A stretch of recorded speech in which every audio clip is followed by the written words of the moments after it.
Hello hi అండి, welcome to our channel లక్ష్మితో వెల్లా వ్లాగ్స్. ఈ రోజు అయితే మేము బెండకాయ ఫ్రై చేస్తున్నాం. బెండకాయ ఫ్రైకి కావాల్సిన ఇంగ్రీడియంట్స్ అన్ని చూసేద్దాం. బెండకాయ సన్నగా కట్ చేసుకొని పెట్టుకోవాలి. డ్రై చిల్లీ, కర్రీ లీవ్స్, కారం పప్పుల పొడి, తిరువాత దినుసులు, జీరా, ఆనియన్ సన్నగా తరుక్కోవాలి, వెల్లుల్లి.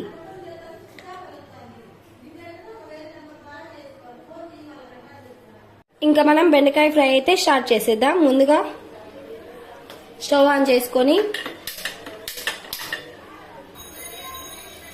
ఆయిల్ అయితే వేసేసుకుందాం. ఫ్రైకి కావాల్సినంత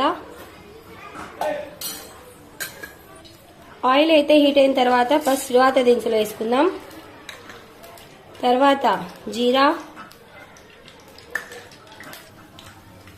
నెక్స్ట్ డ్రై చిల్లీస్ వేసుకొని కొద్దిసేపు అలా వేయించుకుందాం. వేగిన తర్వాత నెక్స్ట్ కరివేపాకు, తర్వాత తెల్లవాయలు వేసుకొని బాగా వేయించుకోవాలి. తెల్లవాయలు వేయించుకున్న తర్వాత ఇప్పుడైతే ఆనియన్స్ వేసేసుకుందాం.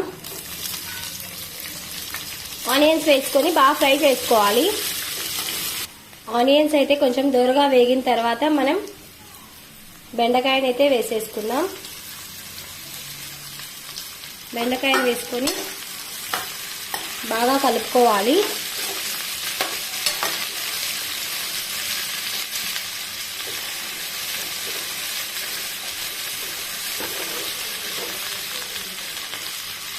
ఇలా బెండకాయలు వేసి బాగా వేగిన తర్వాత మనమైతే ప్యాన్కి మూత పెట్టుకోకూడదు. ప్యాన్కి మనం మూత పెట్టామంటే బెండకాయలు చాలా మెత్తగా అయిపోతాయి. ఇలాగే అయితే కొంచెం పీసెస్గా ఉంటాయి.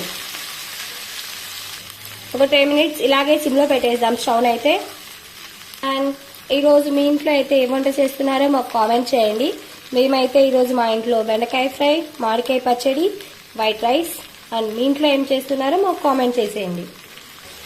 మనం ఫ్రైలో అయితే సాల్ట్ ఇప్పుడే యాడ్ చేయకూడదు. ఇప్పుడు మనం సాల్ట్ యాడ్ చేసామంటే బెండకాయలు అయితే జిగటగా ఖర్చు అయిపోతాయి.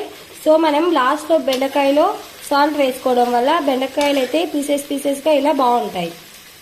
కొద్దిసేపటికైతే బెండకాయలు ఇలా కొంచెం మగ్గాయి కదా, ఇంకా కొద్దిసేపు ఉన్న తర్వాత మనం కలుపుకుందాం. బెండకాయని అయితే మనం కలుపుతూ ఉంటే అవి జిగటగా మెత్తగా అయిపోతాయి. సో మనం గంట పెట్టి కలుపుతూ ఉండకూడదు బెండకాయని.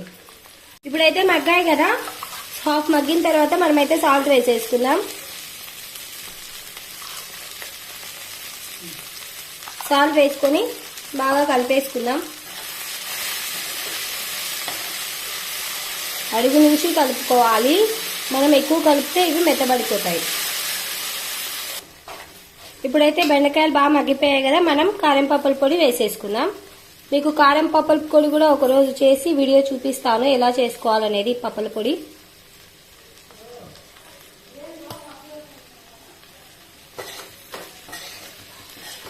పప్పుల పొడి వీడియో కూడా చేసి మీకు చూపిస్తాను.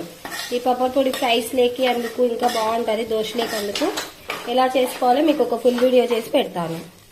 సో ఇప్పుడైతే మన బెండకాయ ఫ్రై రెడీ అయిపోయింది. సో బెండకాయ ఫ్రై అయితే ఇలా అయిపోయింది. సో ఇప్పుడు మన బెండకాయ ఫ్రై అయితే రెడీ అయిపోయింది. మీరు కూడా మీ ఇంట్లో ట్రై చేసి ఎలా ఉందో మాకు కామెంట్ చేసేయండి. And subscribe to our channel లక్ష్మితో వెల్లా వ్లాగ్స్. Bye bye.